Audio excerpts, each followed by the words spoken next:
Hello, hello. Today we have Miss Yvette Simpson. She is the queen of reinvention. Today on the Smart Career and Money Moves podcast. And let me tell you, Yvette has her hands in a bunch of cool stuff. Just to list a few things, she's an attorney, a licensed realtor. She's built a brand as a political commentator and strategist.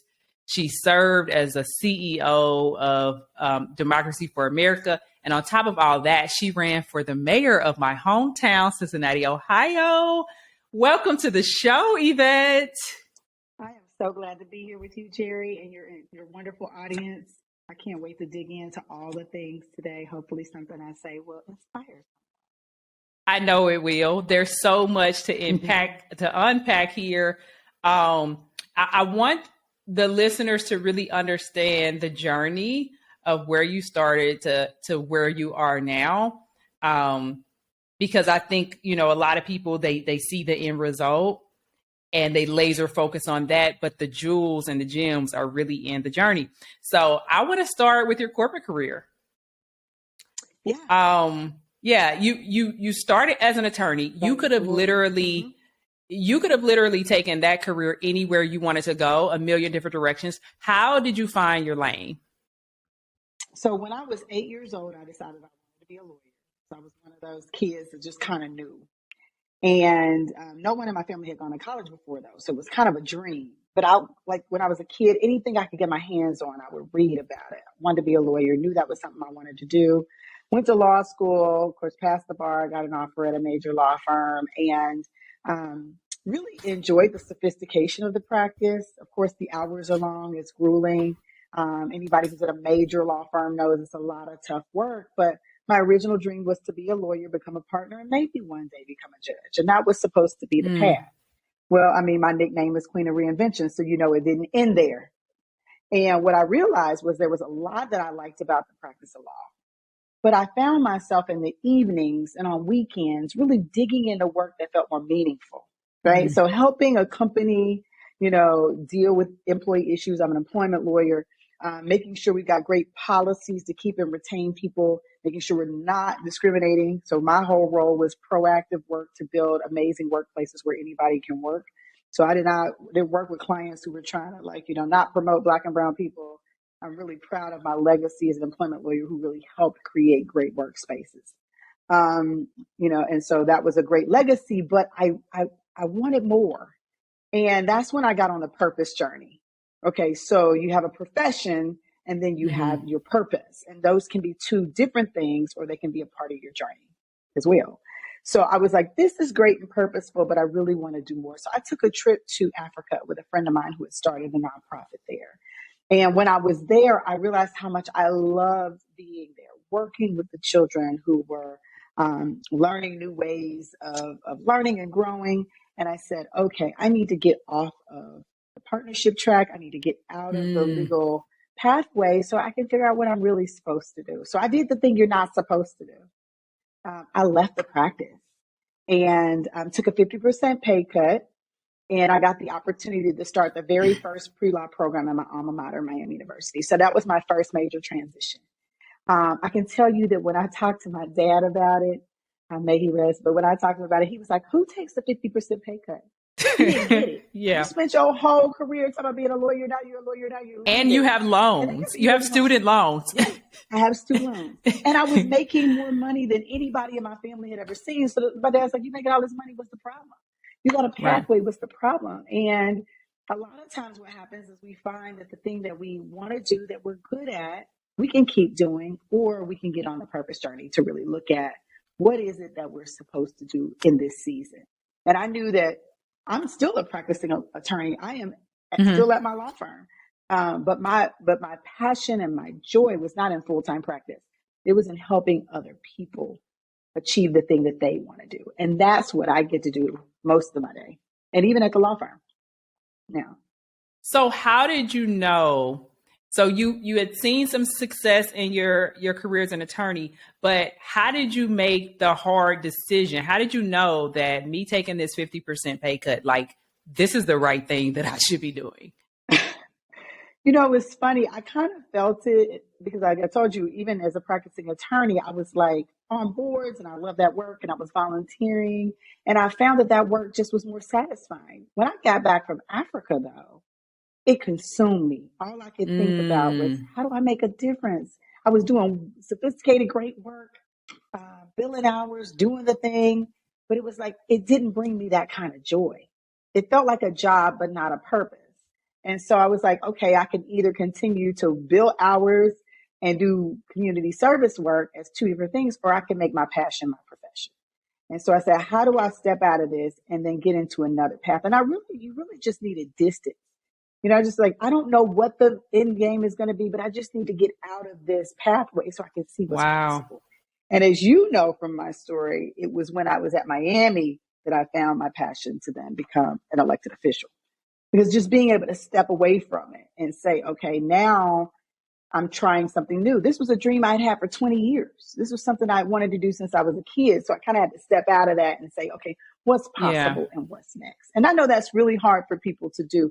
It did seem crazy even to me back then, because it was like, I grew up poor. So I was like, Hmm. what am I doing? Right. Give us Like some money walking to away do that. from money is not a luxury, you know, a lot of us have. Um, No. so yeah, it was a tough decision. But so you made that decision. You're Mm-hmm. spending some time at the university, Mm-hmm. and how does so it's for a moment that is the fulfillment. And then kind of walk me what led you to the city of Cincinnati and ultimately running for mayor. It was crazy. So I had built this program at Miami. I ran that program for 5 years. And I wasn't in the city during the day. I was living in the city. So I was actually kind of, when I was in Oxford, because Oxford's about 45 minutes north of Cincinnati, and that's where my office was, I found myself paying more attention to what was happening in my city because I wasn't Mm, there all day. And I was reading the news and doing all this stuff because I was running this pre-law program. Of course, our students had to know, and I was a professor in mm, political science. So I'm paying attention now to what's going on. So all of a sudden, a friend of mine who was an elected official asked me to be on a steering committee researching why more women don't run for office. And I said, okay, you need somebody on the steering committee? I'll be on it, you know? And at the end of that study, she said to me, do you want to run? And I said, wow. absolutely not. I said, absolutely not. I said no to her 3 times. I worked on her campaign. I loved getting her elected. And then she came back and like, how about now? I was like, nope. Like it took me a while to really say, okay, is this really something that I believe? Now, all the time this is happening, I'm paying attention now. So I'm watching, council meetings. I'm looking at what's happening and I'm starting to think like, I can do this. Like, this doesn't seem so hard. I bet if I did it, I could do a better job. And she knew it because then I called her and I said, let's have lunch. And she said, you're going to do it, aren't you? And I was like, yeah. So And I decided to run for office. what was behind the no? What was the Oh, apprehension? because the same reason people don't like politics. Like, I was like, I'm ethical. I don't want to be about that. Like, politics is dirty, it's ugly. Like, nobody great ever does it. But remember, in the middle of that, Barack Obama got elected. So it was one of those things where I was like, well, he's actually pretty great. Um, and I worked on some of the stuff with him, for his campaign. I was actually for Ohio, I was an election protection official as a licensed attorney, and worked on that with them. I did a fundraiser for Michelle Obama here in Cincinnati, and I was like, well, he seems decent. If he can be in politics, maybe you can be decent and be in Yeah. Yeah. So politics. he And she was encouraged a lot of encouraged people. a whole Yeah. generation of people Yeah. to especially Black and brown people, but just really anybody who felt like, hey, it doesn't have to be your birthright to be in politics, or you don't have to be from a certain family or from a certain set of schools. You can actually be good and be in politics. And that was when I decided to give it a shot. And it was funny because I ran while I was still at Miami, and typically you don't win on the first try in Cincinnati. So I had Mm. told my boss at Miami, like, I'm going to do this, but like, I'm not going to win. So we got a few more years, and then I won the first time. So then I had some explaining to do. I had to be like, okay, so actually, you might not have a couple more years. So that's how Okay. I ended So, up transitioning. okay. So you kind of go for this appoint this to become a city official. And then you have to end up quitting your job. You hadn't. I hadn't calculated I was going to win. So I was like, okay. I'll run and then I'll lose and then I'll run again if I Yeah, feel it up was to just practice. I really wanted to. It was supposed to be just practice. Get yourself out there, get known, see how you like running, and then you'll run again because that was typically what happened. You have to run more than once. And then I won. And so then I went to my boss and said, okay, I won. Let's see if I can do both. Because in Cincinnati, technically you're a part-time elected official, even though it really isn't. Well, the third time the mayor called me and said, Simpson, I need you down here. And I was 45 minutes away. He was like, you might need to reconsider this. So then that was when I passed off the program that I had created that was fully endowed. That was this beautiful program that I started off to somebody else to run. Okay. And so for me as a career coach, I harp on the importance of building a brand. And so I want to talk about your experience of building your brand because you didn't even think you were going to win, right? You didn't even want to do it. So it's like, what are some of the things that you learned while you were going through that process? Like, how do you just become, you go from a unknown, attorney to, helping students at the university. And now, like, you've built a name for yourself. You built the brand. Talk to me about that. It was crazy because even the papers, like, they thought I would finish 15th. You have to finish top 9. And they were like, Yvette Simpson seems great, but she doesn't come from a political family. She didn't raise enough money. She was out there, but she didn't get enough places. We project she'll finish 15th and I finished 7th. So it was like, which means I got in and I ended up beating some folks that raised more money and were better known. And I'm like, hello. So one of the things that I did, which was so true, and we'll talk a little bit later about the book, but I was myself through the whole thing. Like, I didn't do what everybody told me to do. So like in politics, you go and you shake hands and then you go to the next event, you shake hands, and you just keep moving. I would stay at one event and like talk to people to the end, help them put the table and chairs away, get to know people. I would go to a church and rather than going up and go up and speak and then run out, I would only do one church at a time. So I would stay and people could talk to me. And people said, that's just not going to work. But what happened was people saw me as different. And so when I won, this one young lady came up to me and she said, you went to my grandmother's church and she saw you. And she remembered that you stayed and you shook hands and you talked to people. She said, she told everybody in our family to vote for you. We got 100 people in our family that listens to our grandmother. And that's what I kept hearing. Like community groups would say, oh, Yvette, she stayed. We appreciated the fact that she was there. And they would just tell everybody. And so it ended up being the point of distinction. So no, I didn't win the race of like get to 5 events in a day, shake hands, say your name and keep it moving because I stayed in one place. I made real fans who were willing to then recommend me to other people. So that's probably a branding lesson in that that you probably are sharing with the folks you coach is it felt inauthentic to me to be running in and out of places and trying to shake people's hands. I did the thing that was authentic to me, which is to actually get to know people. And because I did, not only did it help me win, but it was the way that I served. I served that way the entire time. Very community focused, always with people, staying and listening to the very end. That was the way, that was my motto. And that became my brand. And actually our original brand was, our original brand was 152. So we have 52 neighborhoods, one city. After that, we got the Power of We. So the Power of We is the brand I'm known for now for my elected leadership, which is it's not about me, it's about you. And that we're going to be out with each and every one of you, and you are the one that runs the city. So the Power of We became this mantra because so many politicians, they stay in City Hall, you never see them. They don't come out and spend no time with you, and this idea that like, I work for you, you're a part of the governing body of this city. It's about all of us, not just about one person. So that became kind of the brand. And I got to, so the 52 was an interesting thing because I visited every single one of our neighborhoods, all 52 when I was running. I was the only council person that made it to every single one. And actually was in every community and spent that time. I mean, you said some amazing things. And, I kind of help people in their job search and in their careers. And it takes confidence And you have to be brave to do what you said, to be yourself. Because sometimes corporate America can, the framework, or it seems that I need to pretend. I need to do whatever to do to fit in.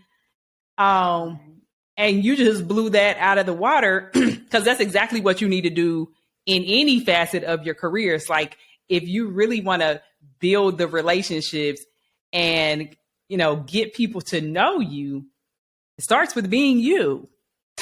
Yeah. And I mean, that's I'm the just thing that I think sitting here shaking my head. so Yeah.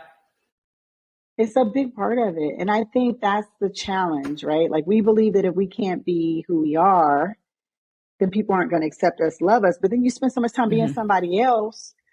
First of all, they might not like that person either. And guess what? That ain't really you.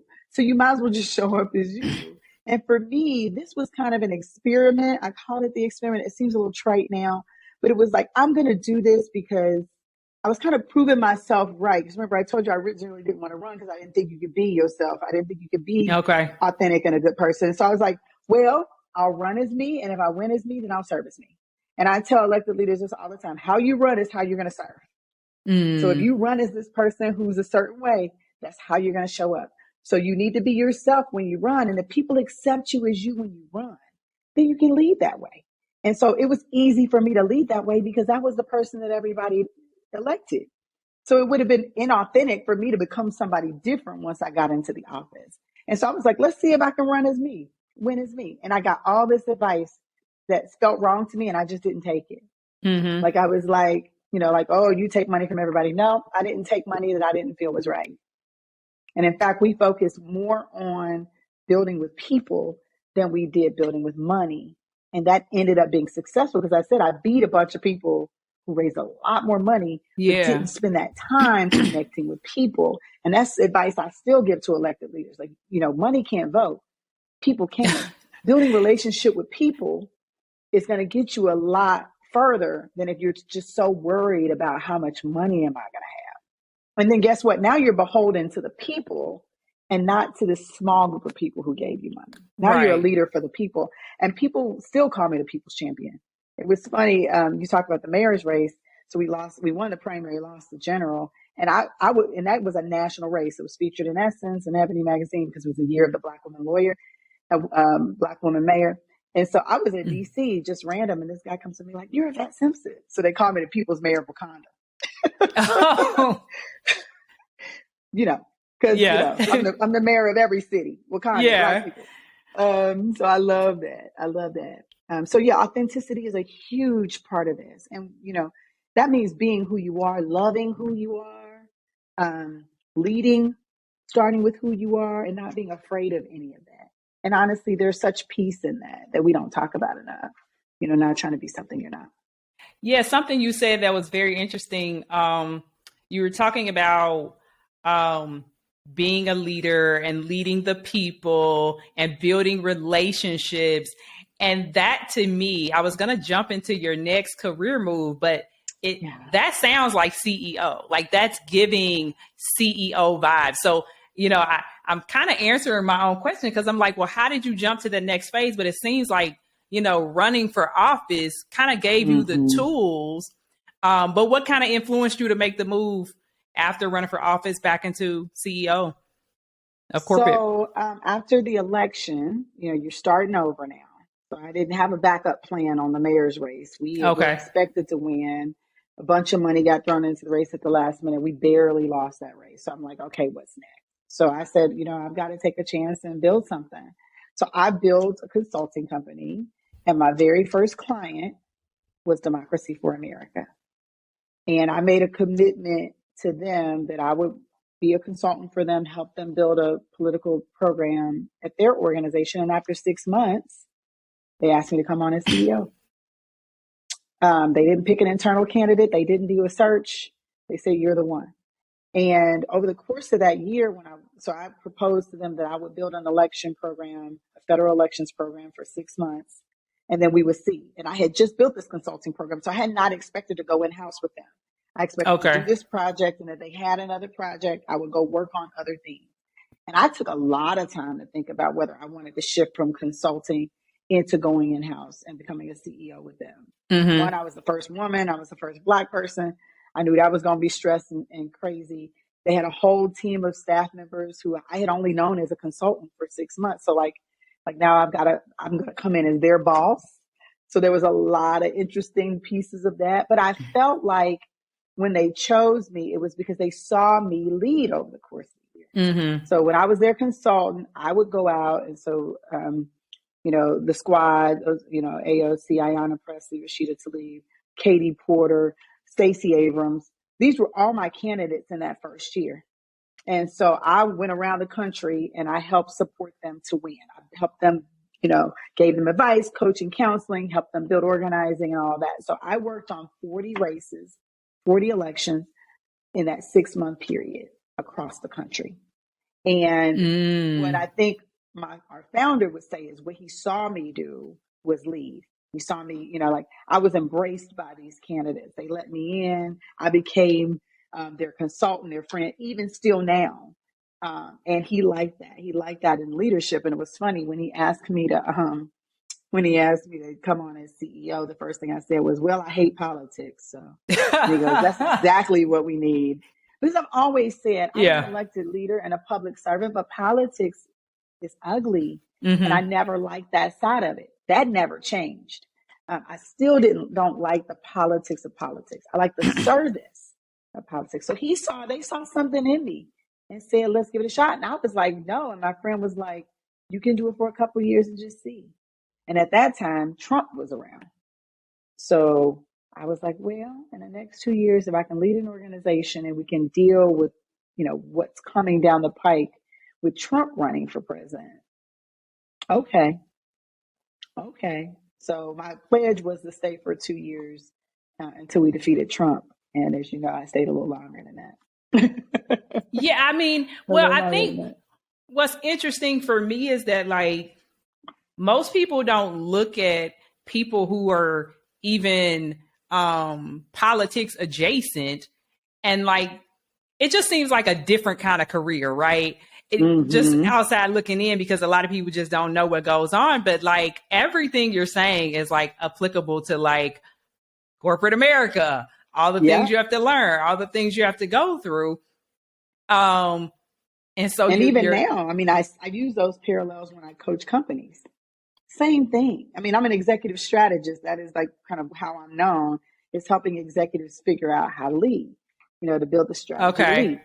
If you're leading a political organization, if you're running a state, a city, a nation, it's not that different than I give the same advice. I see the same challenges and opportunities when I coach startups, when I coach heads of national Fortune 500 companies. It's a similar struggle, right? Because you're running something. Nonprofit leaders, same idea, same thing, and it all starts with that very same thing. It was funny. I don't know if you've heard Michelle Obama say that she had imposter syndrome. Mm-hmm. And when she said that, I was like, she is arguably the most powerful woman in the whole world. And she acknowledged that she has imposter syndrome. And I see that in corporate. I see that in nonprofit. I see that in the startup, small business world. There's so many parallels. And so the advice that I give tends to be kind of the same. I mean, a person, I had a very close relationship with the vice president, Kamala Harris. She came in and helped me with my mayor's race. And of course, she has helped so many amazing Black and brown women across the country. It's the struggle that she has. It's very similar to what you might see with a woman who's running a Fortune 500 company. Mm-hmm. There's a through line there that I've been able to see in all of my work that I think makes me really, really good at this.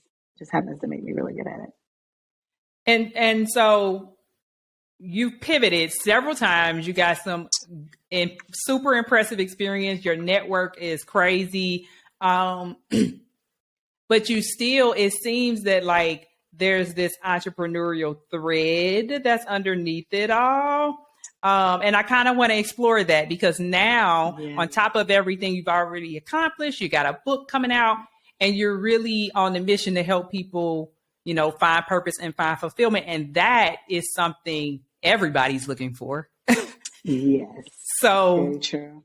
love to hear about your journey, to getting to that point. And then what tips can you give us? Because I mean, being unfulfilled is probably one of the number one reasons, people either go recklessly after their goals, don't do anything at all. It can really take you one or two ways. Yeah, I realized that at some point that over the course of my career as the queen of reinvention, as I said, that there are these through lines, that there are these lessons that I thought were applicable to so many different people. And I said, I want to share that. And so when the pandemic hit, it became really clear, right? Because that was a time when people were like forced to face like, okay, life is short. Our life is changing as we know it. And a lot of people who were afraid to take the leap and do the thing that they wanted to do, that they knew that they wanted to do, were like, okay, the time is now. So you saw millions of people leaving the workforce, millions of people starting their own businesses, doing life differently. So I did a TED Talk about that very thing, called From Making a Living to Making a Legacy. And it started with that journey from Africa to the path that I'm on now. Okay. Had I not left the law firm, I wouldn't be here, because I got on that track, and then now I'm here, right? And my journey has been, I think, since then, just going from purpose to purpose to purpose, right? Because I always say purpose is not a destination. It's a journey. Purpose is a journey. It's not a destination. So people think, okay, I'm here, I'm done, I'm at my purpose. Well, the reality is your purpose in this season may be different than your purpose in the next season. So I decided, of course, that I still have my coaching, consulting, speaking, and I decided to write a book about it. And it's been amazing, this journey of really taking some of the lessons from folks that I have worked with and coached, whether they be college students, high school students, all the way up to, as we talked about, executives and political leaders, and really help people figure out what the key is, right? And there are some real keys. I'm not going to give it all away. Okay. It's called On Purpose, The Power of Authenticity and Intention. So you see the theme. And I think the two keys in the book is, on purpose, right? Living your life on purpose. That is intention. That is living your life with intention, right? Like you control what you do and you control what you don't do. And we like to tell ourselves that we don't have control, but you actually do. And what you don't control, you control how you respond to. And then there's living life on purpose, meaning living life with purpose, not just out here, but thinking, how can my gifts, talents, interests be used in a way to serve? And how do I get to the place where I'm in that place? And you can serve from corporate America, you can serve from your nonprofit, but how do I get in alignment with the thing that I was born to do, the thing that I'm supposed to do in this season? We call it standing on the X, right? There's a place in the universe where you're supposed to be at a certain time. And when you get there, there'll be people waiting for you. And you're going to change their lives when you get there. And how we help people get there, not just because of you, but because you're supposed to be there and there are people waiting on you there. So the book is kind of a double, on purpose. But the core of it is authenticity, getting to know you, loving you, for you, as you. This book is for men and women, but I think especially with women, we struggle with loving ourselves in the moment. I'm going to love myself when I make $1 million. I'm going to love myself when I can dance like Beyonce. I'm going to love myself when I lose 20 pounds. I'm going to love myself when I get that house, when I get that promotion. Like part of it is understanding that who you are in this moment is exactly who you're supposed to be. And you loving you and living in that now is what the world needs, right? The world needs you as you, being your best, doing your best every day. And then how do I then take that, who I am and what I'm supposed to do, and then make the changes that I need to make in my life on purpose, with intention, to do the thing that I need to do. And there's so much joy in that. Waking up every day knowing that you're putting your head, your heart, and your mind to work that not only brings you joy, but that makes a difference in the way that you can. There's some real fulfillment in that. And I can tell you, helping people get to that point, no matter if they're in corporate America, political, whatever, has been the joy of my life. And so I know that my purpose is to help other people live their purpose. I love that. What is really powerful that you said is that when you get there, there's somebody waiting for you. And I mean, Because it's like, how do you push through the hard thing?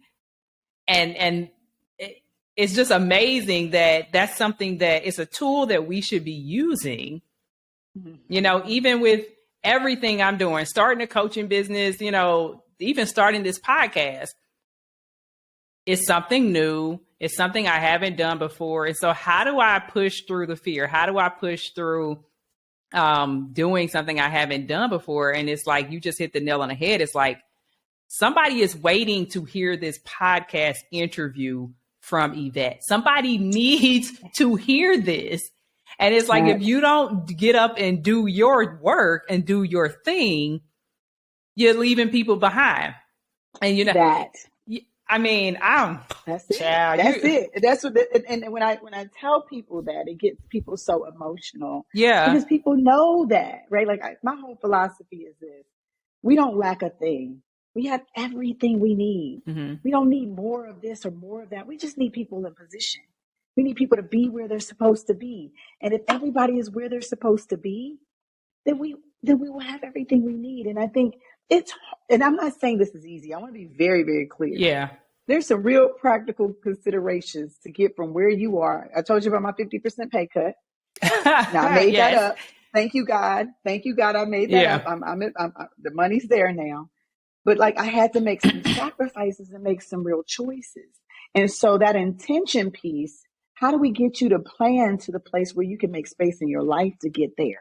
Once you figure out your purpose, have you ever heard the quote, once you figure out your purpose and you say it aloud, the universe will conspire to make it come to pass. So just voicing that thing and saying, here's what I'm supposed to do, all of a sudden, things going to start to move. So you just need to move with it. You just need to go. And I've had to coach people through, I've gotten a chance to coach people through, okay, so yeah, you make this much money and that's going to be real hard. But how do we get you in a mindset to begin to make those shifts so that you can get there? Because money is one thing and fulfillment is something totally different. And you can't put a price on it. And I believe that if you're doing the thing that you're supposed to do in the place you're supposed to be, you'll have everything you need anyway.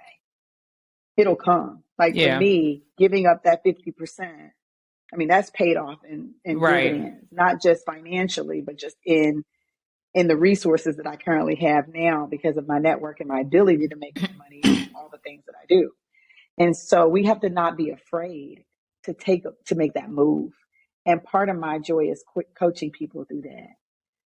Because I did a speaking engagement for a group of women leaders, and I was the last speaker before lunch. And so I spoke, and then they were supposed to go to lunch. The line of people waiting to talk to me was out the door and went through lunch. Like I stayed through lunch, and people I was holding people who were like crying because they knew. You know, like they were like, I'm doing this, but I know my purpose is this. And I just don't know how to get from here to there. How do I do it? Okay, let's talk about how you get there. Or I don't know what my purpose is, but I know it's not this. How do I figure it out? Yeah. Let's walk you through how you figure it out. And the book goes into all of that. The journey of rediscovery you go through to figure out your purpose, which I've been through more than once because again, I've had many iterations of this. And I'm on it again, as you know, in a new way. And then how do you take the steps to make it happen? And be honest with yourself about what you need and what you don't need and what you're willing to give up to have this thing called fulfillment. Have you heard the Howard Thurman quote? Don't ask what the world needs. Do what makes you come alive. And because what the world needs is people who come alive. That's the heart of this. Is that we keep saying like, oh, well, what should I do? What does the world need? And like, the world needs you doing the thing that makes you come alive. And then that's how we get there, whatever that is. So really been a joy to be on this journey of helping people get there because it has been such an emotional, I've not given this talk anywhere without it eliciting an emotional response from people. And I think the pandemic had a little bit to do with that because it really did force people to really think about how many days do I have remaining and how do I spend those days? Yeah. You know, in the right way. Purpose and legacy became a huge part of the conversation when the pandemic hit and even post pandemic, you know, okay, so what now what? We realized we can work differently. We don't have to be stuck to a chair all day, every day. We realized that we could work in different places. I got folks who I'm moving to Europe and I'm going to be working remotely from Europe. Okay. If Right. your purpose is to be there and somebody's waiting for you in Europe, baby, be there. And I can tell you, every time I've made a move, there's always somebody there that is like, oh my gosh, I've been waiting for you. I'm so glad you're here. So how do you coach people through the struggle? They're on a path, they're on a journey looking for fulfillment, trying to live on purpose, and then bad things, quote unquote bad things happen. For you, you lost the race. You lost the mayor. And so some people, they apply for the job, they don't get it, they get laid off. Any of these things can happen.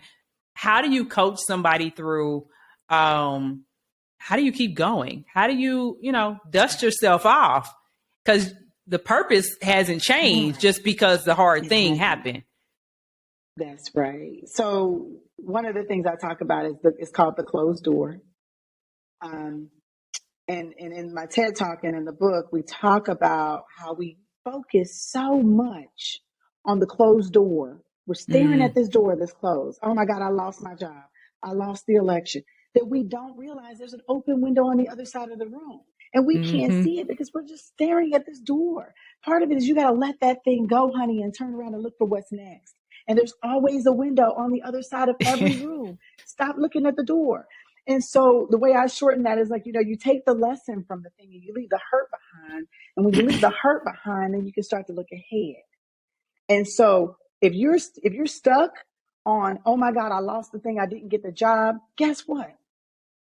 Turn around. There's a whole nother journey. There's a whole nother path. There is not just one path. There's another one. We also have this thing called the tree experience, which is a part of this breaking patterns. We get in patterns. And so something happens and then we keep going around in a circle. Even when we recognize it, oh man, I went up for the promotion, I didn't get it. Well, let me just keep trying. And you come up for the next one and then you don't get it. And you're like, okay, well, guess what? When you see a tree in a forest that you've seen before, you're going in a circle, go the other way. Make a different choice. Maybe that means you need to leave that job. Maybe that means you need to try something different. But you can't keep seeing the same pattern and doing the same behavior and expect a different result when you recognize that you've been doing the same thing over and over and over again. Do something different. And so I train people on really small ways of doing things different. I might tell you, Jerry, you can tell me how you go to the grocery store how you pick up the baby, how take a different way today. Yeah. Take a different way. And something that small, don't go the same way you always go. Just go a different way. Take a different street. Take a different turn. Look at what you see.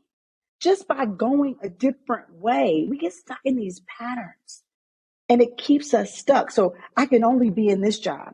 It has to be this job. The benefits are so great. Well, honey, you might have a window behind you that is a totally different pathway to where you're supposed to go.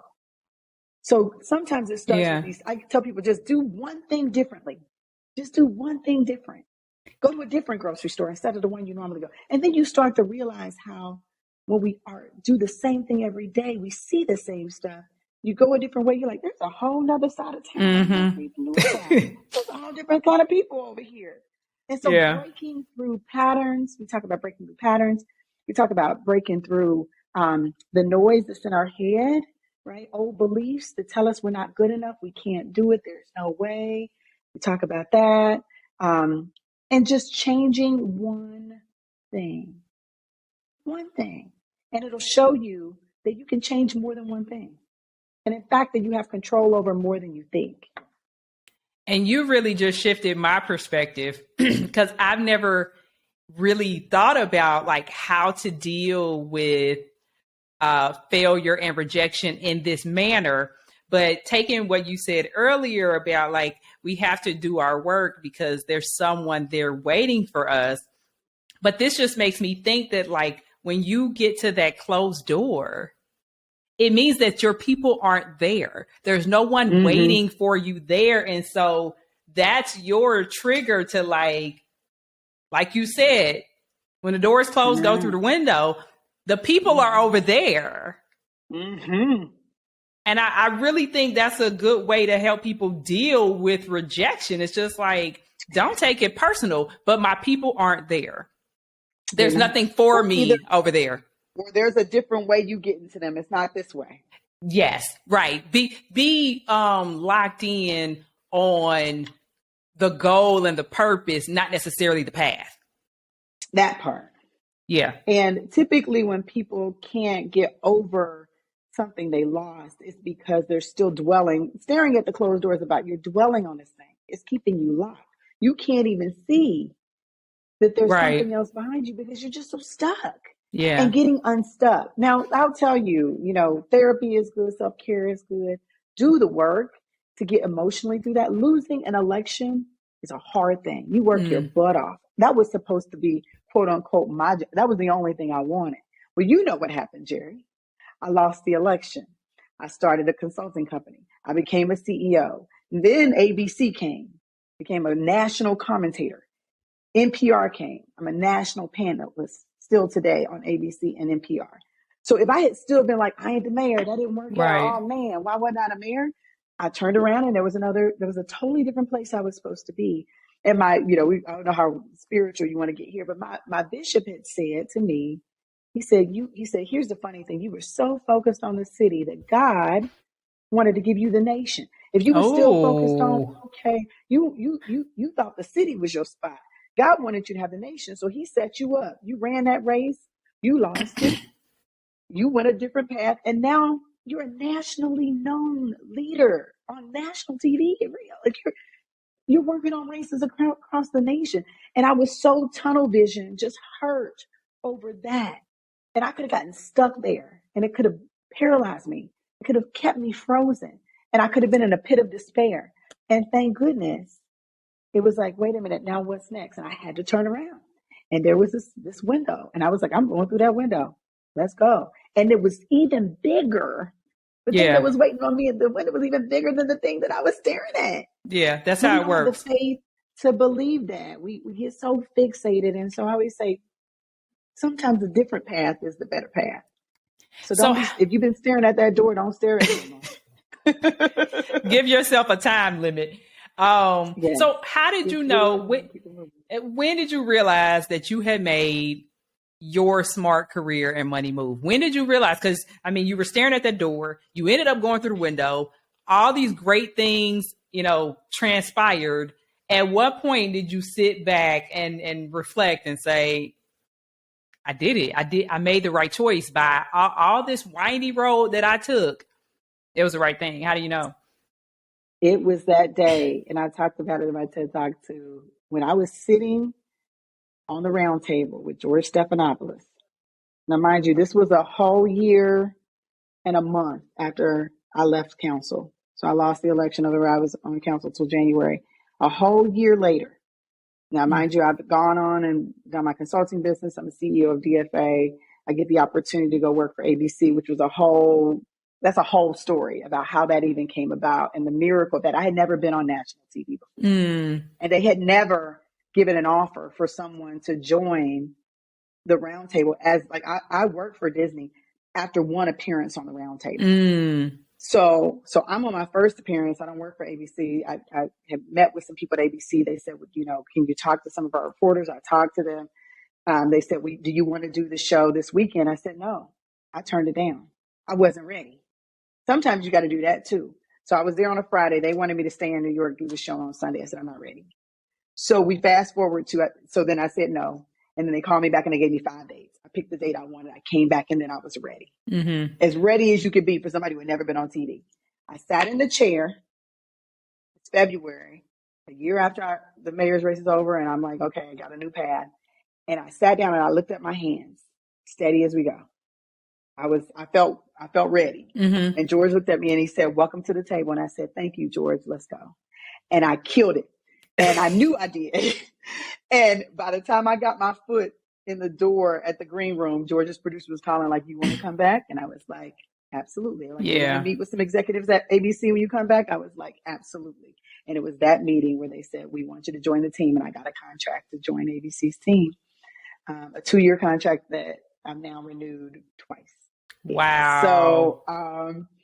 So yeah, and they were even asking me like, how did you do that? And I was like, what? And they were like, you just seem so comfortable. Like you didn't. Most people get nervous, and I was like, I just felt like I belonged there.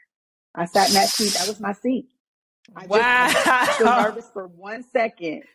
And it was funny because my husband was watching at home, and he was just like, and then I went back and watched it at home, and I was like, man, I did do good. Like I just felt like I was at a table with a bunch of other people who I felt like I belonged there. No, imagine if I was the mayor of Cincinnati, I would not be at that table.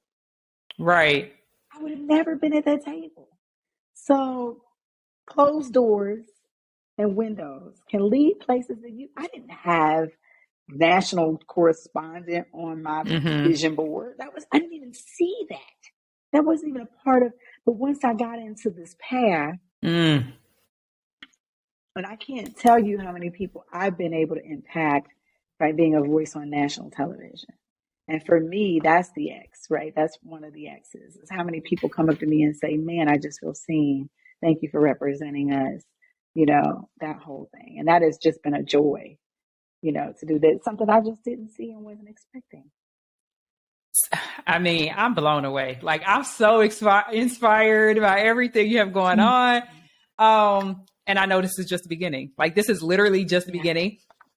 So what are you reading? What are you listening to? Or even what have you put in place that has helped you continue to elevate your career and also maintain your sense of fulfillment? What's something the audience can... Okay. I take a lot in. I love reading autobiographies. I like reading stories about how people got to where they are. For me, that's since I was a kid, that's something that I've always loved. So, Michelle Obama's books, The Life of Carrie, just got that on my, Robin Roberts' book about how she got to where she is. Anything, Oprah's book. I like to read stories. I've read books about Clarence Thomas, Benazir Bhutto, any leaders that I see out there who are doing amazing things. I usually read their biographies or their autobiographies. Either I read Condoleezza Rice's autobiography. It was very insightful. So I like to read stories by people or about people who are doing amazing things. So if you're in corporate America, maybe, whoever your favorite Fortune 500 leader is, or your nonprofit, like read that person's book. And if there's multiple, read both of them. Read the one that's written about them and read the one that they write. I learn a lot. One of the biggest things for me, especially in this season right now, podcast or otherwise, is like the Calm app. I'm like the queen of self-care now. So anything that's just like self-care oriented, like I'm all in that. Like the Calm app has so many great, like the Daily Move. Jay Shetty has an amazing daily meditation on the Calm app. But then I also Gold Digger has an amazing podcast that I follow. I'm on planes a lot. So I end up like a lot of these different podcasts, and typically right now it's just been about self-care because that is a very important and a whole nother topic that I'm sure you're going to cover with a future guest. How we combat burnout, how we make sure that we're not pouring from an empty cup, how do we make sure we have enough to give. And I don't go a day without opening my Calm app just because I just have to be, what is my intention for today? What do I want to accomplish today? Setting my brain for the day. Saying my word. What is my purpose word for today? My word for today. Saying my affirmations in the morning so I know who I am and what I'm trying to accomplish. I'm in that space now. And I think that, probably all of your listeners, because they're probably high-powered, achieving people, could hopefully learn a little bit from that. I know they can. I'm right there with you. And I'm going to add this podcast to my list. I mean, you're going to be on somebody's self-care, motivation. Somebody is going to capture this podcast and they're going to save it and they're going to listen to it over and over again because I hope so. It definitely, gave a lot. The listeners want to follow you and all the great things you're doing. Where can we find you? Where and how can we support your brand? I am on LinkedIn, Simpson78. I am on Instagram, ysimpson01. I am on Twitter for now. Y Simpson Power. Y Simpson Power. And I'm relaunching my website. You can find me though now at YvetteSimpson.com. We have a place that if you want to reach me there, you can. You can email me, Yvette at YvetteSimpson.com. Like I said, I'm always willing to help anybody who is wanting to take this purpose journey and to get to a path where you're living this life of fulfillment because you're doing the thing that just is what you're meant to do. And there's so much peace in that. And my whole mission, I always say, is to help people use their power to change the world in small and large ways. And if I can help people do that, then the world will be a better place. So reach out to me in all those places. I'd be happy to help out in any way I can. And the book will be out this spring. So look for On Purpose, The Power of Authenticity and Intention. Well, I personally can't wait to get the book. I want a signed copy. I'm putting that out there.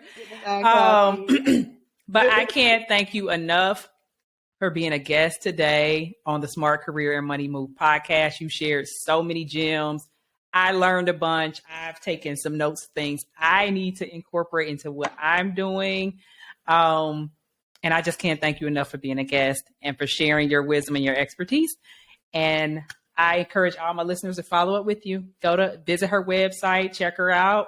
And we'll be waiting patiently for that book so we can get all of the tea. Awesome.